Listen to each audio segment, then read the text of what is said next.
Something smooth yet sinister, coming through to diminish you. And this here's the finisher.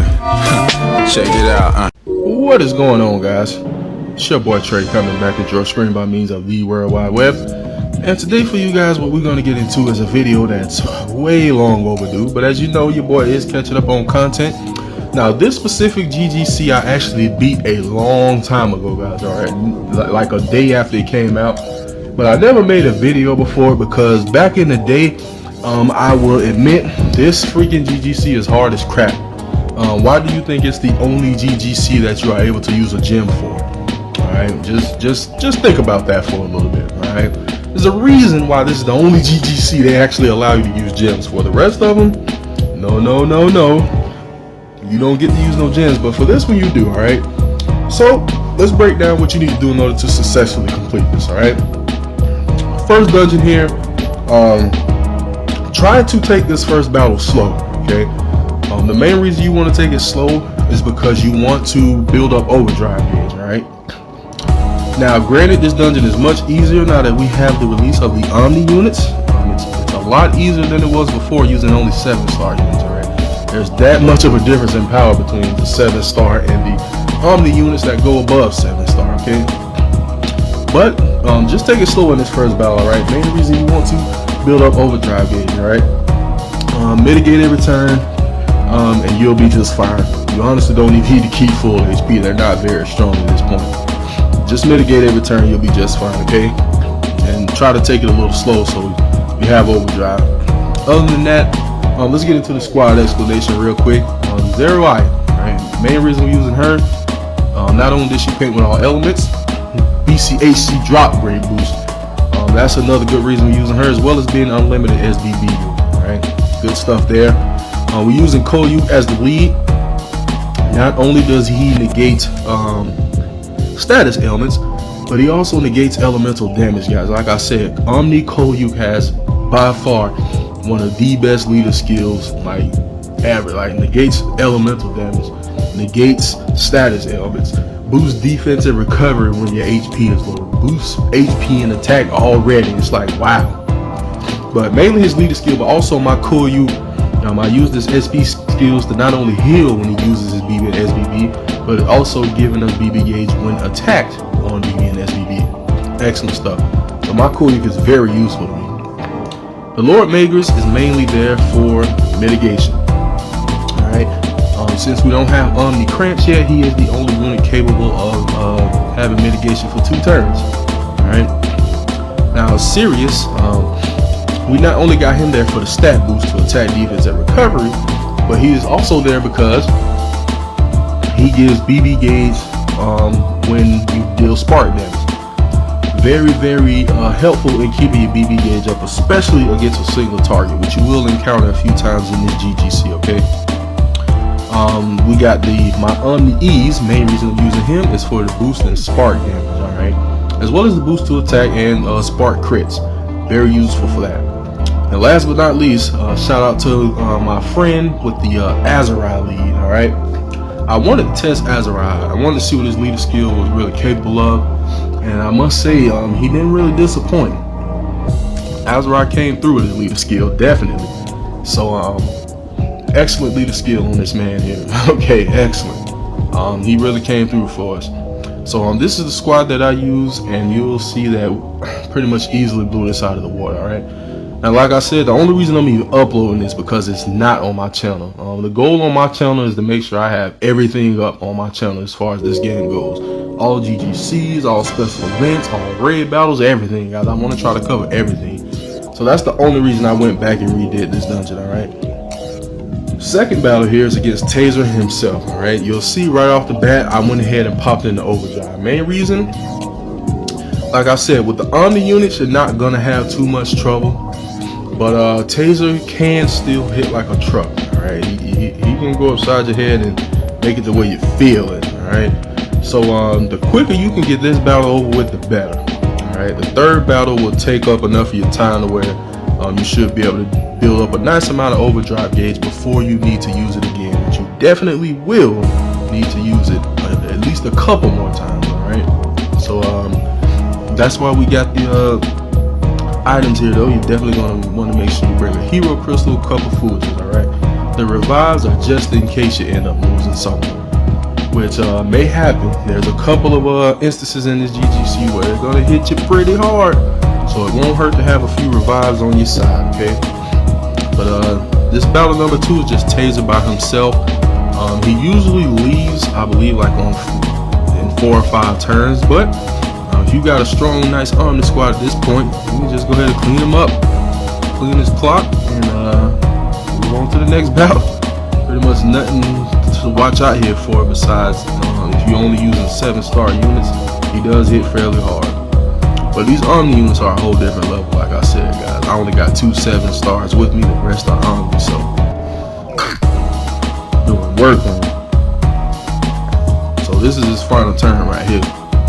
Smash him out, and he's gonna go bye-bye. So we'll see you on the flip, Taser. Peace out, boy.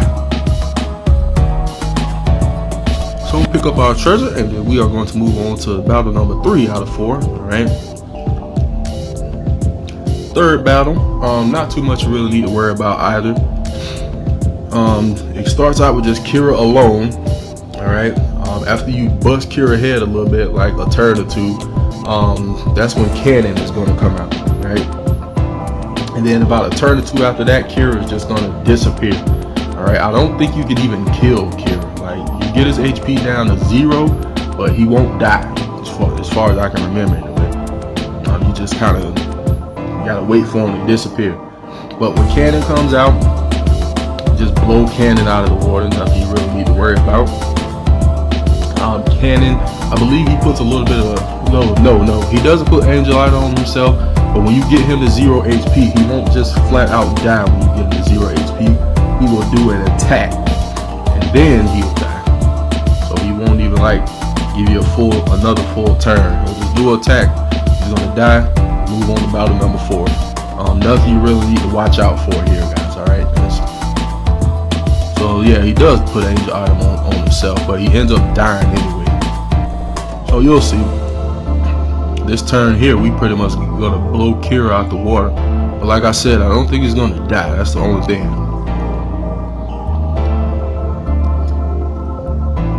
So yeah, at this point, man, these Omni units too OP. This is an older GGC though. I want to say about 3 or 4 months old now. So yeah, nothing to this. Easy peasy.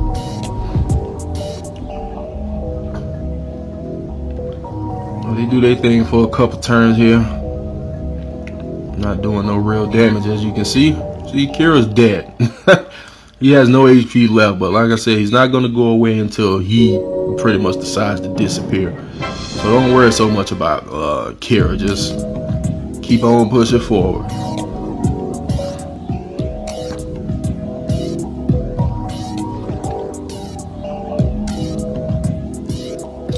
Alright, so we pushed Cannon all the way down to 0 HP. He got Angel Idol effect, so he's not dead quite yet. Still up and at him.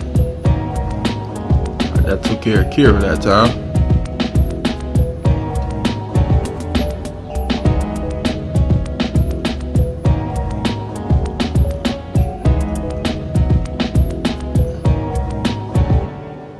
Alright, so now all we need to do is just beat him down one more turn because he had Angel Idol effect. That's pretty much the only reason he's still alive. So we're just gonna bust his head here one more time.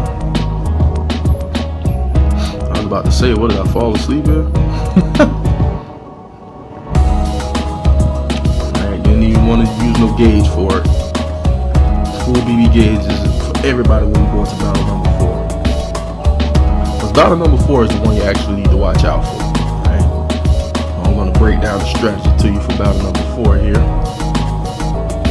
Alright, so when you start off, you're going to see you got pretty much the whole batch looking at you here not too long after you get into the battle. Taser's going to come in with a preemptive strike on you, or some Pokemon type stuff.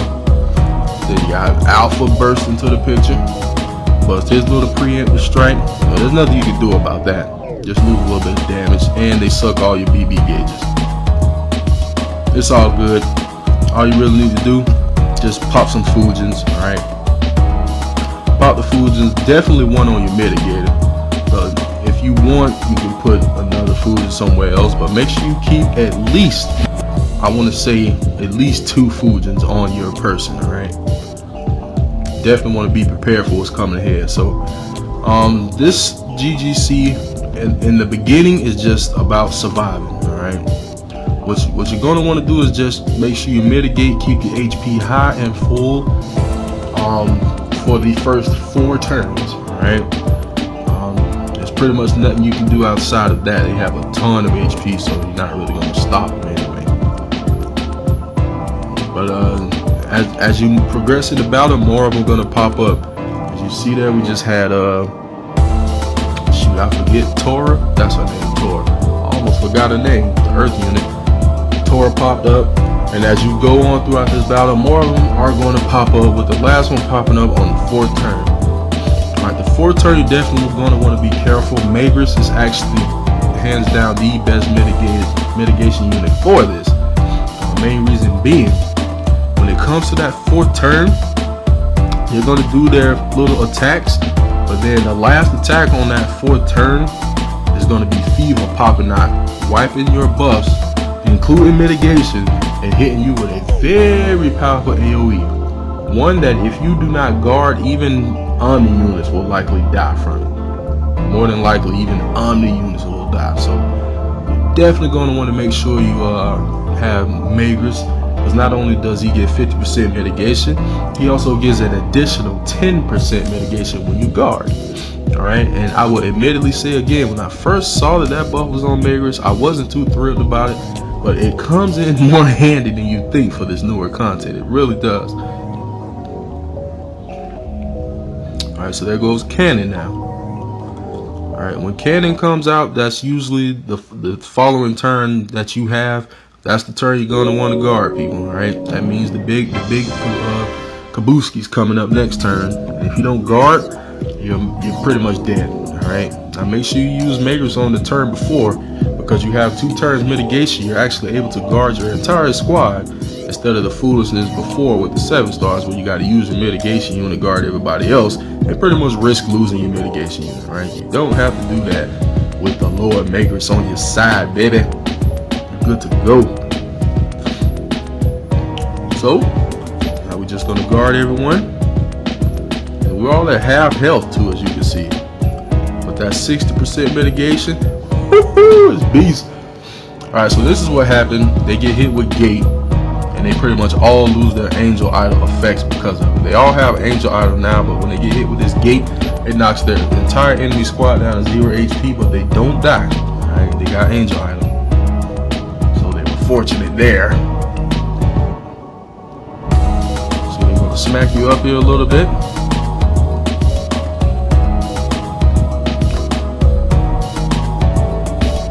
Everybody's doing their little weak attacks.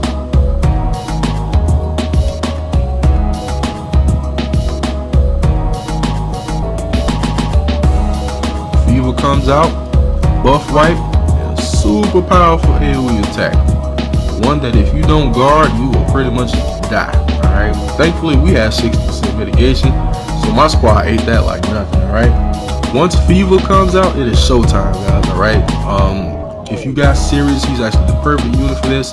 3 turns of 75% mitigation, which is a must. Once Fever pops out, guys, 75% mitigation for the duration of this battle is pretty much a necessity. They will wreck you if you don't have that. Alright. But you pop that. Sirius is one of the best for that, because not only does he give you 3 turns of 75% mitigation, but he also gives you a huge buff to your attack, defense, and recovery, guys, for 3 turns. So your squad becomes just offensively and defensively just powerhouses, all right? Which is why Sirius is a very optimal unit for this. Now, granted, I do also have Cool Yuke here, who also gives 3 turns 75% mitigation, but his is mainly reflecting status ailments back. We don't really need that, all right? Not for this GGC. Then Zeruaya also does it, but she's mainly support. She does no damage with it. She boosts max HP and some other buffs that you don't need for this. you need to be offensively and defensively buffed, and that's exactly what Series gives you. And it also stacks with his SBB, so your squad is on a whole nother level for the following 3 turns after popping that UBB. All right. Now the goal here is, if you don't get the job done on that 3rd turn where you have the 75% mitigation, on the 4th turn when it's gone, you're gonna pop a hero crystal and you're gonna UBB Sirius again. Keep on pushing until this entire enemy squad is wiped out. Now, granted, like I said, with the units we got now, the Omni units being here, this is a lot easier to do now. A lot easier to do. Okay. You see, I got him at half health already, and that's 2 turns of damage. So with the 7-star units, it would have took you 3 turns pretty much to get that taser down to half health. It wasn't no joke with 7-star only units, man. It was no joke. But like I said, that's why they let you use gems for this GGC. You're not able to do that for, I don't think, any of the other GGCs. For good reason, man. This thing was meant to be hard. That's the way they designed this dungeon. It was meant to be hard.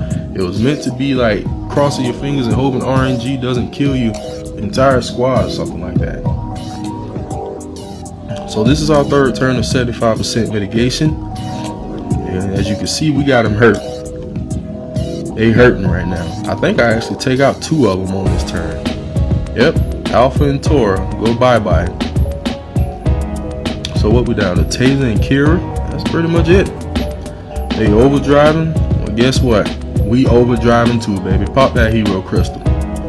We're gonna get Sirius popping again. That's why you want to have at least 2 Fujins on standby. You want to be ready to go, baby. Pop that Fujin tonic. Pop Sirius UBB again. And let them boys get back into battle. We got 3 more turns of 75% mitigation. Handle this, young man. Them boys gonna get down to business.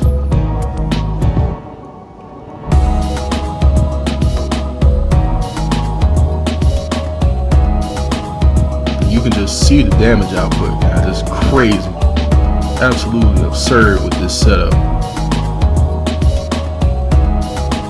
Blowing them out the water. And that does it. 4 turns later, career over. 6 Pillars Rebellion done for you guys. Alright, so like I said, very old GGC, but it wasn't up on the channel yet, and my goal is to make sure everything about this game, everything pertinent anyway, is up on the channel. Alright, so we got this up for those of you who haven't completed it yet. At least you now know the strategy, and if you got some Omni units, you definitely have the power to take this out with relative ease now. Okay, definitely not just a breeze in the water with Omni units. Pure 7-star units, you're definitely going to have a much more of a struggle with it, but the strategy is still the same. Right. Other than that, just going to show you guys the squad, and that'll pretty much wrap this up. All right. If you enjoyed the music playing in the background, definitely give a big shout out to my boy Rupanetsu. Type that in the search bar above in your YouTube search bar, and definitely subscribe to that guy. Very talented beat maker. I use him pretty much exclusively for all of my background music in my videos. Big shout out and big credit to him. Other than that, if you enjoyed the video, be sure to give it a nice thumbs up and a like. If you haven't already, subscribe to the channel. And if you wish to join the Facebook group, the link is down below in the description, guys. Just click that, submit a request to join, and within seconds you should be approved into the group and ready to have yourself a good time. All right. So that pretty much wraps this one up, guys. Thank you for checking it out. Thank you for hanging out, and I will catch you guys in the next Brave Frontier video. Peace out.